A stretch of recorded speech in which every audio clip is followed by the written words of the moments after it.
Bonjour, soyez le bienvenu dans Regard d'évêque pour la troisième fois, non seulement sur les ondes de RCF Liège, mais aussi en images. Les auditeurs réguliers connaissent l'émission, elle se décline en 4 parties, l'actualité en général, la vie du diocèse, la vie de l'Église en Belgique et dans le monde, et 4e partie, les questions des auditeurs. Eh bien, aujourd'hui, on est dans la 2e partie, donc on va parler de la vie du diocèse, le diocèse de Liège, dont l'évêque est avec moi. Bonjour, Monseigneur Jean-Pierre Delville. Bonjour, Ralph. Monseigneur, on va parler un peu de ce mois écoulé, peut-être aussi des semaines ou des jours à venir. En fait, pour le diocèse de Liège, l'Avent solidaire commence déjà le 30 novembre avec une soirée intitulée Cap sur Noël de 19 à 23 heures à l'espace Prémontré de Liège. Elle est organisée par Vivre Ensemble, Caritas Secours Liège et aussi le vicariat Évangile et Vie. Il y sera question de l'Évangile et des droits de l'homme et vous participez personnellement aux conférences et aux débats. Alors, qu'est-ce que vous allez dire pendant cette soirée ? Donc, voilà, les droits de l'homme, d'abord, ils commencent, je dirais, à la Révolution française et même un peu auparavant aux États-Unis, au XVIIIe siècle. Ces droits de l'homme, ils ont une valeur profondément évangélique. Il y a la dignité humaine qui est reconnue, il y a l'égalité de chaque être humain, il y a la capacité d'être propriétaire de ses affaires. Il y a évidemment la liberté de l'être humain et c'est donc opposé à l'esclavage. Il y a tous ces éléments-là, il y a le droit à l'éducation, il y a le droit aux soins de santé, il y a le droit à une nourriture correcte. Donc tous les droits de l'homme, c'est profondément évangélique. Donc je trouve que ça vaut la peine de valoriser cette initiative qui a été prise dès le XVIIIe siècle et puis alors en 1948. Donc ça veut dire que depuis 70 ans, pour la déclaration de 1948, nous avons un peu ce repère pour toute l'humanité. Donc je trouve que ça vaut la peine de le valoriser. Ça a été, je dirais, particulièrement clair à partir du Concile Vatican II. Parce qu'avant le Concile Vatican II, il y avait dans l'Église une méfiance, par exemple, par rapport à la liberté. La liberté étant un peu conçue comme le laisser-faire, laisser-aller, comme le libéralisme, par exemple, au niveau économique, le laisser-faire sans aucun contrôle. Et donc, la liberté avait mauvaise presse parce que, au fond, elle ouvrait la porte au péché, au mal. Et certes, c'est toujours vrai, mais ça ne dévalue pas la liberté. Ce qui est important, c'est qu'elle soit en quelque sorte corrigée par l'éducation, qu'elle soit corrigée aussi par, en quelque sorte, l'encadrement juridique et la protection de l'individu. Donc, cette dimension, elle a mis du temps à naître dans l'Église et à être valorisée clairement, mais le Concile Vatican II l'a vraiment mise en valeur. Et donc, dans la Constitution Gaudium et Spes de Vatican II, on insiste sur la liberté humaine, on insiste sur la dignité de l'être humain, sur la justice sociale, sur le droit à la famille. Donc, tous des thèmes qui sont clairement présents dans les droits de l'homme. Donc là, il y a une convergence qui vaut vraiment la peine d'être soulignée. Évidemment, il y a une différence aussi. L'Évangile n'est pas qu'un droit, c'est aussi un devoir, c'est-à-dire c'est un engagement.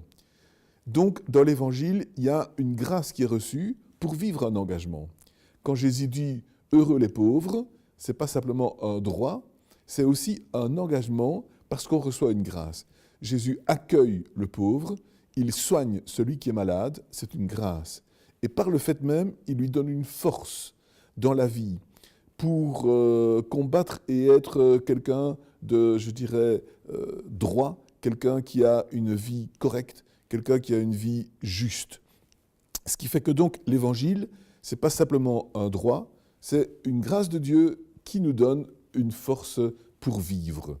Donc je dirais, l'Évangile, pour moi, va plus loin que les droits de l'homme, mais n'empêche que la convergence est grande et les droits de l'homme ont une valeur universelle, ce qui signifie par conséquent que ce sont des valeurs aussi évangéliques qui ont une répercussion en quelque sorte universelle.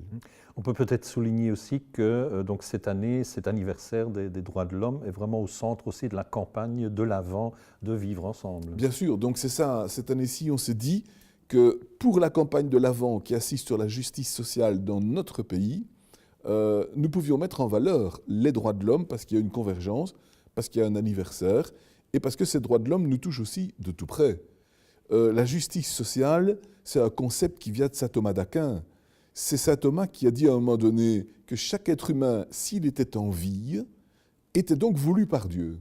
S'il est voulu par Dieu, sa vie doit être digne, parce que Dieu ne veut pas qu'on vive de manière écrasée ou opprimée. Si on peut vivre, si on doit vivre de manière digne, on a le droit à un minimum de matériel social, de matériel au niveau social. Et donc, on a besoin des conditions de vie correctes au niveau social et au niveau matériel pour vivre dignement. C'est la justice sociale que saint Thomas appelait la justice générale. Et fin 19e, Monseigneur Potier, un liégeois, et d'autres abbés démocrates du nord de la France, comme l'abbé Lemire et l'abbé Six, ont lancé cette notion de justice sociale, issue donc de la justice générale de saint Thomas. Et aujourd'hui, le concept a fait fortune dans le monde, parce qu'on se rend compte que c'est ça qui doit être recherché avant tout, et que c'est ça qui s'impose, je dirais, pour une vie digne dans le monde. Et or, on est très loin du compte. Donc c'est très important de commencer à chercher à vivre ça chez nous, et puis après aussi, bien sûr, à le diffuser ailleurs. Voilà, ça c'était le grand sujet. Il y a évidemment beaucoup d'autres petits sujets. Par exemple, ce qui m'a frappé, c'est que début novembre, le diocèse de Liège a répondu positivement à la demande d'une paroisse polonaise en donnant à cette église une relique de Saint-Hubert. Pourquoi ? Alors, la paroisse s'appelle Saint-Hubert, c'est dans les faubourgs de Varsovie. Ils ont compris que Saint-Hubert était un évêque de Liège au 8e siècle. Ils sont venus frapper à notre porte. Nous avons dit c'est impossible. Les reliques de Saint-Hubert sont invisibles depuis le XVIe siècle. Le corps de Saint-Hubert, qui est enterré à Saint-Hubert en Ardennes, est perdu. On ne sait pas où il est dans la basilique Saint-Hubert. Il y a des grandes fouilles pour le retrouver, mais on ne l'a toujours pas retrouvé. Donc nous avons dit que c'est impossible. Jusqu'au jour où, en faisant l'inventaire des reliques qui se trouvent à l'évêché, on a découvert une petite boîte où il y avait une toute petite relique de Saint-Hubert, en même temps qu'une relique de Saint-Lambert. Donc on a offert cette petite boîte aux Polonais, ils ont été très contents, et je dois dire personnellement, j'étais très très fier, parce que je ne savais pas qu'il y avait moyen de trouver encore aujourd'hui une relique de Saint-Hubert qui a donc été prélevée avant que le corps ne disparaisse. Tout à fait autre chose, dans le dernier bulletin officiel du diocèse de Liège, on a pu lire un article du vicaire général Alphonse Borras où il parle d'un nouveau slogan pour les unités pastorales, « Osons 20%. De quoi est-il question ? Alors, c'est 20% de temps libre, entre guillemets, 20% d'initiative, dégager du temps sur ce qu'on fait pour avoir une attitude peut-être missionnaire ou novatrice. Au niveau des équipes pastorales. Voilà, au niveau des équipes pastorales, ne pas simplement combler le temps par les activités habituelles, mais se dire, tiens, allez, un jour par semaine, un jour sur 5, on fait autre chose que ce qu'on a fait d'habitude. Et on limite peut-être des choses traditionnelles qui ronronnent, et on essaye de trouver quelque chose de neuf. Alors bien sûr, ce quelque chose de neuf, ça va en particulier dans le sens, j'appellerais ça de la mission, c'est-à-dire l'initiative par rapport à des personnes qu'on ne touche peut-être pas, ou bien tout simplement la mise en valeur de capacités qu'on a mais qu'on laisse dormir.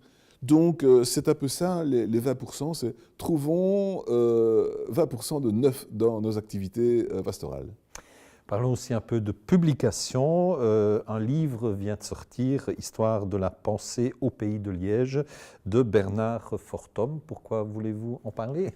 Alors, je suis très fier parce que c'est une grosse brique de 500 pages qui m'est dédicacée. C'est la première fois qu'un livre m'est dédicacé. Et en fait, l'auteur a beaucoup utilisé mes articles, mais des milliers d'autres articles également. C'est un liégeois d'origine. Il est professeur à Paris au Centre Sèvres. Et il est vraiment un liégeois passionné. Il a donc parcouru toutes les sources de l'histoire de la pensée liégeoise depuis l'époque de Saint-Servais au IVe siècle pour faire une analyse de ses écrits et montrer voilà, l'évolution de la pensée au pays de Liège depuis le Haut Moyen-Âge jusqu'à aujourd'hui. Il compte faire 3 volumes de 500 pages. Pour le moment, on dispose du premier volume qui va jusque l'année 1100.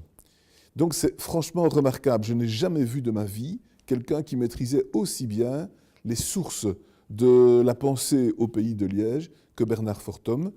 Et donc, il ne se contente pas de répéter ce qu'on a toujours dit sur les auteurs, mais il va voir les textes en direct. Il comprend parfaitement le latin, et donc il découvre des tas de sources que beaucoup de gens ne lisent pas. Comme il est philosophe de formation, mais il réfléchit sur le sens de ces sources. Et il trouve un certain filon en disant « c'est une pensée lotharingienne », c'est-à-dire une pensée qui est entre l'Allemagne et la France, qui est entre deux univers culturels bien précis, l'univers roman en France, l'univers germanique en Allemagne. Dès le haut Moyen-Âge, la pensée au pays de Liège est une pensée qui a de l'interculturel en elle, qui a du dialogue en elle, qui a une capacité de rencontre des cultures en elle, et ça se vérifie à des tas de niveaux. Donc c'est très très intéressant comme idée, parce qu'on pense souvent, que sais-je, à la pensée française ou à la pensée germanique, ou à la philosophie française et à la philosophie allemande, mais personne ne parle de la philosophie lotharingienne. Hein. Mais Bernard Fortum, dit clairement, il y a un monde là, d'entre deux, qui a une pensée originale. Et donc je recommande très très fort cette histoire de la pensée au pays de Liège, premier volume paru par Bernard Fortum. C'est peut-être un peu dur à lire dans le sens qu'il ne faut pas vouloir avaler tout en une soirée, mais c'est tout à fait exceptionnel comme approche.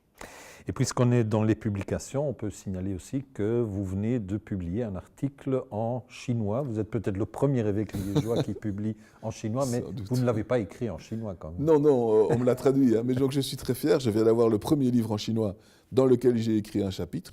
Donc c'est un livre sur le père Leb, Vincent Leb, qui était missionnaire en Chine dans les années 1930 et qui avait comme collaborateur un liégeois, l'abbé André Bolland. Et donc, l'abbé Bolland a fondé avec le père Leb en Chine une congrégation religieuse, les petits frères de Saint-Jean-Baptiste, et une congrégation féminine, les petites sœurs de Sainte-Thérèse de Lisieux. Et grâce à ça, la pensée, plus que la pensée, le vécu chrétien a pris racine en Chine, et ces deux congrégations existent aujourd'hui encore. Et donc se réfèrent à la pensée du père Leb, et valorise le père Leb. Donc moi j'ai écrit pour ces congrégations un article sur le milieu culturel du père Leb dans les années 30, où est-ce qu'il a puisé ces idées de dialogue interculturel, parce que la grande originalité du père Leb, c'était de refuser d'être un missionnaire qui soit un colonisateur en même temps. Il ne voulait pas du tout avoir le profil du colonisateur, du propriétaire, du grand organisateur. Il voulait un profil beaucoup plus humble.